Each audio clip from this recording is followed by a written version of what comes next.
نحمده ونصلي ونسلم على رسوله الكريم اما بعد فاعوذ بالله من الشيطان الرجيم بسم الله الرحمن الرحيم ألم تر أن الله يولج الليل في النهار ويولج النهار في الليل وسخر الشمس والقمر كل يجري إلى أجل مسمى وأن الله بما تعملون خبير ذلك بأن الله هو الحق وأن ما يدعون من دونه الباطل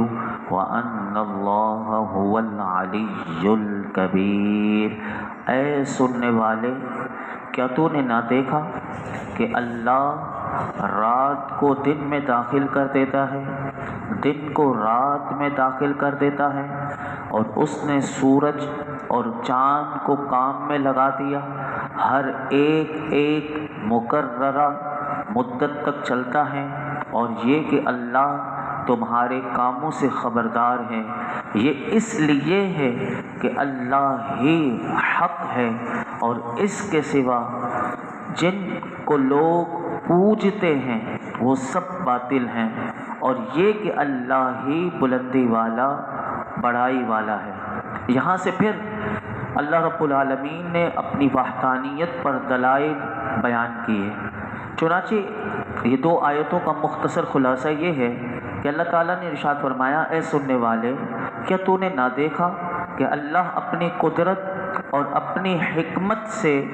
ایک موسم میں رات کے کچھ حصے کو کم کر کے دن میں داخل کر دیتا ہے، اور ایک موسم میں دن کے کچھ حصے کو بڑھا کر رات میں داخل کر دیتا ہے۔ جیسے سردی گرمی میں سردی کی راتیں لمبی ہو جاتی ہیں، گرمی کی راتیں کم ہو جاتی ہیں، اور گرمی کے دن بڑے ہو جاتے ہیں، سردی کے دن چھوٹے ہو جاتے ہیں۔ فرمایا کہ جو وقت ایک میں سے کم کرتا ہے اسے دوسرے میں بڑھا دیتا ہے، اور اس نے سورج اور چاند کو بندوں کے نفع کے لیے کام میں لگا دیا، اور ان میں سے ہر ایک مقررہ مدت تک اپنی مخصوص رفتار سے چلتا رہے گا۔ اور کیا تم نے نہ دیکھا کہ اللہ تمہارے کاموں سے خبردار ہے؟ یہ جو عجائبات فرمایا کہ بیان ہوئے، ان پر صرف اللہ رب العالمین ہی قادر ہے، یعنی وہی قدرت والا ہے، اس لیے صرف وہی مستحق عبادت ہے۔ اور فرمایا اس کے سوا، یعنی اللہ کے سوا جن کو لوگ پوجتے ہیں، فرمایا وہ سب باطل ہیں اور وہ فنا ہونے والے ہیں، لہٰذا ان میں سے کوئی مستحق عبادت نہیں۔ اور اللہ کی یہ قدرت و عظمت اس لیے ہے کہ اللہ تعالیٰ ہی اپنی ذات و صفات میں بلندی والا اور بڑائی والا ہے۔ یہ آیتیں آپ اگر ان پہ غور کریں تو آج جو نئے نئے فرقے آ رہے ہیں وہ بھی اسی طرح کی اللہ کی وحدانیت کا، اس کا بالکل سرے سے انکار کر دیتے ہیں، اور ایسے معاشرے میں آج جیسے ایک ذکری فرقہ جو ہے بلوچستان سے وہ اٹھا ہوا ہے، اور وہ نماز کے ٹائم ایک دھمال کی صورت وہ اپنی طرف سے نکال لیا، نہ وہ کسی چیز کو مانتے ہیں، نہ اللہ کو مانتے ہیں، نہ کسی چیز کو۔ تو ایسے ہی لوگوں کے لیے اللہ رب العالمین بتا رہا ہے، اور ایسے پہلے بھی تھے اب بھی آ رہے ہیں، اور جو اللہ کو ایک نہیں مانتے اور یہ سمجھتے ہیں کہ پورا نظام ایسے ہی چل رہا ہے، لیکن اللہ تعالیٰ نے فرمایا، سورج اور چاند کے بارے میں فرمایا کہ یہ ایک ایک مقررہ مدت تک چلتا ہے، اور اس میں مقررہ مدت سے قیامت کا دن ہے، یا اس سے مراد یہ ہے کہ دونوں اپنے اپنے معین اوقات تک چلتے ہیں، جیسے سورج سال کے آخر تک اور چاند مہینے کے آخر تک چلتا ہے۔ جیسے آج ماہ ربیع الاول کا چاند اللہ رب العالمین نے ہمیں پھر سے ایک دفعہ دیکھنا نصیب فرمایا، تو یہ دیکھیے چاند طلوع ہوتا ہے دوبارہ، اور یہ بڑھتا بڑھتا بڑھتا پھر کم ہو جاتا ہے، پورے مہینے میں کیسے آخری تاریخوں میں غائب ہو جاتا ہے۔ یہ پورا ایک اللہ کا سسٹم اس نے بنایا ہوا ہے۔ اور اسی آیت میں علماء کہتے ہیں کہ اگرچہ بعض کفار جو تھے وہ انبیاء علیہم السلام کو پوجتے ہیں، مگر یاد رکھیے گا ان بزرگوں کو باطل نہیں کہا جائے گا، وہ بالکل حق ہیں، البتہ جو ان کی عبادت کی جائے گی وہ باطل ہے۔ یہاں لفظ جو اللہ نے فرمایا ما یدعون، اور ما جو ہے وہ عربی کا ایک قاعدہ ہے کہ یہ جو لفظ ما یدعون جب آتا ہے تو یہ بے عقل چیزوں کے لیے آتا ہے۔ تو یہاں سے آیت کا مطلب یہ ہوا کہ جن پتھروں اور درختوں وغیرہ بے جان لوگوں کو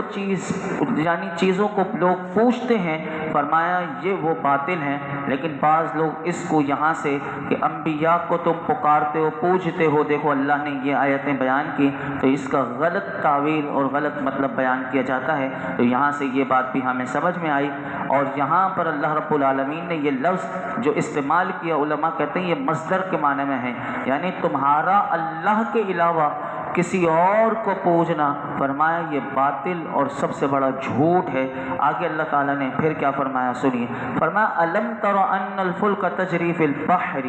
بنعمت اللہ لیریکم من آیاتہ ان فی ذلک لآیات لکل صبار شکور۔ کیا تو نے نہ دیکھا کہ دریا میں کشتی اللہ کے فضل سے چلتی ہے تاکہ وہ تمہیں اپنی کچھ نشانیاں دکھائے؟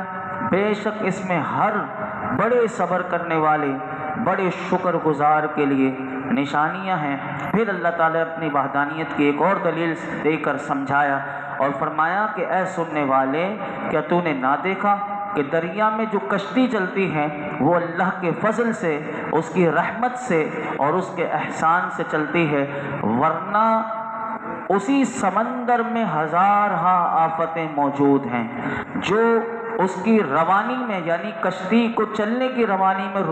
رکاوٹ بن سکتی ہے اور کشتی کو ڈبو سکتی ہے۔ اللہ تعالیٰ نے یہ فضل کیوں کیا؟ فرمایا اس لیے فرمایا تاکہ تم جب کشتی میں سفر کرتے ہو تو تاکہ تمہیں اپنی وحدت کو سمجھائے اور اپنی قدرت کو دکھائے، اور علم کے بعض دلائل اور اپنی قدرت کے کچھ عجائبات جو ہیں وہ سمندر میں تمہیں دکھائے۔ پہلے جو لوگ ہوا کرتے تھے اللہ تعالیٰ، اور آج بھی جو سفر کرتے ہیں، انہیں اللہ رب العالمین سمندر میں ایک ایک قطرے میں ایسے ایسے عجائبات دکھاتا ہے کہ بندہ جب دیکھتا ہے تو اس وقت اس کی زبان پر فتبارک اللہ احسن الخالقین، اور وہ اللہ کا شکر ادا کرتا ہے۔ اسی لیے اللہ تعالیٰ نے فرمایا بے شک کشتی کی روانی میں ہر اس شخص کے لیے نشانی ہے کہ جو بلاؤں پر بڑا صبر کرنے والا، یعنی اچانک سمندر میں طغیانی آ جائے، اور وہ اگلی آیت میں آ رہا ہے کہ وہ جو موجیں ہوتی ہیں وہ پہاڑوں کی طرح لمبی ہو جاتی ہیں، یعنی اگر چاہیں وہ موجیں تو پوری کشتی کو ڈبو دیں، اندر وہ سمندر میں چلی جائے کشتی،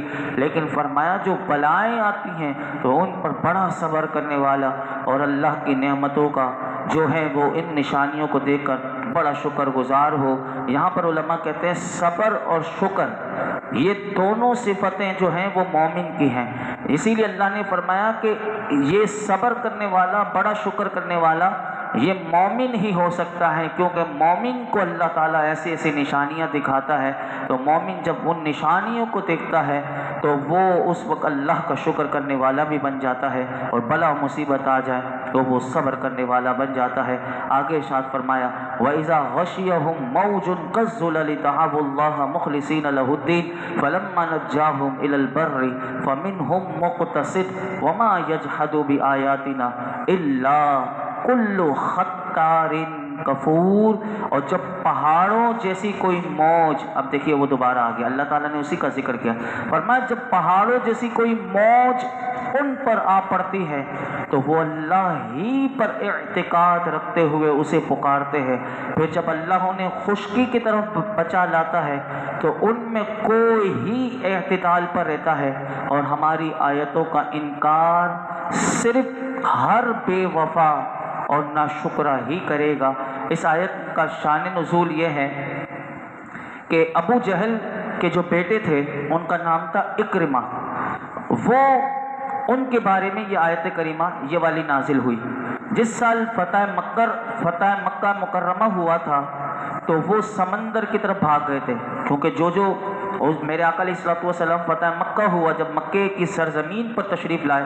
تو حضور نے سب کو امان دے دی تھی کہ جو کلمہ پڑھ لے اس کے لیے امان ہے، تو اس وقت یہ جو تھے ابھی کلمہ نہیں پڑھا تھا، یہ وہاں سے مکہ مکرمہ سے بھاگ گئے، اور یہ جب سمندر میں کشتی میں دوسرے ملک جانے کے لیے روانہ ہوئے تو جب یہ اس کشتی میں بیٹھے تو وہاں مخالف ہوا جو چلی اور خطرے میں یہ سمندر میں پڑ گئے، تو اکرمہ نے اس وقت کیا کہا، اکرمہ نے اس وقت سمندر میں کہا کہ اگر اللہ تبارک و تعالی ہمیں اس خطرے سے نجات دے دے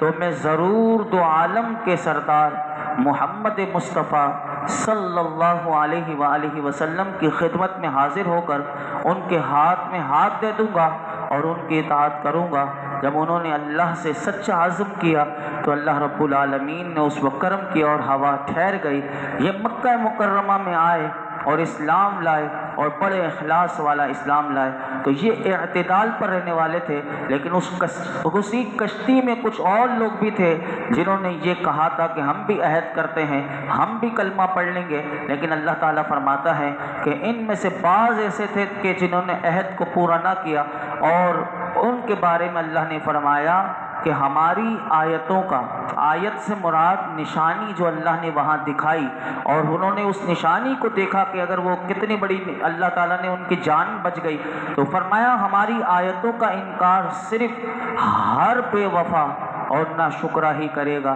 اس میں ہمارے لیے بھی بہت بڑا پیغام ہے کہ مصیبت میں اللہ کو یاد کرنا اور آرام میں اگر اللہ کو بھول جانا، یہ کافروں کا طریقہ ہے۔ اللہ نے ان کو کہا یہ بڑے بے وفا ہیں اور یہ بڑے ناشکرے ہیں۔ مومن کی یہ شان نہیں، بلکہ مومن تو ہر حال میں اللہ کو پکارتا ہے۔ اور اس آیت میں اللہ نے فرمایا کہ جتنے کافر ہیں وہ جب سمندر میں سفر کرتے ہیں اور موجیں جب پہاڑوں جیسی ہوتی ہیں جو ان کو نیست و نابود کر دیں گی، ان کی کشتیوں کو ڈبو دیں گی، تو وہ اپنے جھوٹے معبودوں کو چھوڑ کر صرف اللہ وحدہ لا شریک کو اس وقت وہ پکارتے ہیں اور اس کی بارگاہ میں گریہ زاری کرتے ہوئے دعا اور التجا کرنے لگتے ہیں، اور اس وقت اللہ کے علاوہ ہر ایک کو بھول جاتے ہیں۔ یہ ہمارا بھی حال یہی ہوتا ہے، جب بہت خطرناک مصیبت مشکل آ جائے تو اس وقت کوئی کسی کو یاد نہیں کرتا، پھر اللہ کو خالص ہو کر یاد کرتے ہیں، اور جب اللہ ان کی پریشانی دور کر دیتا ہے تو فرمایا اللہ اپنی شان کریمی سے اگر صحیح سلامت پہنچ جائے تو اس وقت چند ایک ہی ہوتے ہیں جو اپنے ایمان اور اپنے اخلاص پر قائم رہتے ہیں، ورنہ اکثریت جو ہے پھر کفر کی طرف لوٹ جاتی ہے۔ تو ہمارے لیے بھی اس میں بہت بڑا پیغام ہے کہ ہم خالص ہو کر اخلاص کے ساتھ اللہ کو یاد کیا کریں۔ جب ہم مخلص ہو گئے تو پھر ہمارے لیے ہر کام آسان ہو جائے گا، اور یہی یقین کی دولت اللہ سے ہمیں مانگتے رہنا چاہیے۔ اللہ اپنی ذات پر ہمیں کامل یقین اور بھروسہ عطا کر دے، اپنی معرفت دے دے، اپنی محبت دے دے۔ آج کے اس چاند کے صدقے جو میرے آقا کے مہینے کا چاند جو طلوع ہوا، اللہ اس مہینے کی ساری برکتیں، رحمتیں، سلامتیاں، عافیتیں ہمیں عطا فرمائے، اور بالخصوص ہمارے ملک پاکستان کو حضور کی ولادت کے مہینے کے صدقے میں جو اس وقت حضور کی امت کو پریشان کیا جا رہا ہے اور جو بہت پریشان ہر لحاظ سے مہنگائی کا عذاب، اللہ میرے آقا کے صدقے میں ہم سب پاکستانیوں پر، حضور کی امت پر اللہ خاص فضل و کرم نازل فرمائے۔ الحمدللہ رب العالمین والصلاۃ والسلام علی سید الانبیاء والمرسلین وعلی آلہ واصحابہ اجمعین۔ یا اللہ پاک جو کچھ سنایا اس میں کوئی غلطی کوتاہی معاف فرما، اپنی بارگاہ میں قبول فرما، اخلاص یقین کی دولت عطا کر دے، اپنے اور اپنے حبیب کی معرفت کی دولت دے دے، ہمارے تمام صغیرہ کبیرہ گناہ معاف کر دے، ہماری بے حساب مغفرت فرما، ہمارے والدین کی، میرے آقا کی، تمام امت کی مغفرت فرما، دین و دنیا کی خیر، عافیتیں، بھلائیاں، سلامتیاں عطا فرما، دونوں جہانوں کی بھلائیاں عطا کر دے، خیر کی کثرت دے دے، خیر کو تقسیم کرنے والا بنا دے، ہماری زندگیوں میں آسانیاں عطا کر، ہمیں آسانیاں بانٹنے کا شرف دے دے، ہماری زندگیوں سے ہر قسم کی مولائی کریم جو ہمارے اندر خرابیاں ہیں، برائیاں ہیں، ظاہر میں باطن میں، اللہ قرآن کا صدقہ، صاحب قرآن کا صدقہ ہمارے ظاہر و باطن کی ساری بیماریاں، خرابیاں دور کر دے، اور مولائی کریم یہ جتنے حاضرین موجود ہیں سب کی جھولیوں کو، دامنوں کو مرادوں سے بھر دے، جس کی جو مراد ہے اس پر اپنی رحمت کی نظر فرما، پریشان حالوں کی پریشانیاں دور کر دے، بیماروں کو شفا دے دے، ہم سب کے رزق کے دسترخوان کو وسیع کر دے، برکت والی، عزت والی، کشادہ، حلال، طیب، آسان روزی عطا فرما۔ وصلی اللہ تعالی علی خیر خلق محمد وعلی آلہ وصحبہ اجمعین۔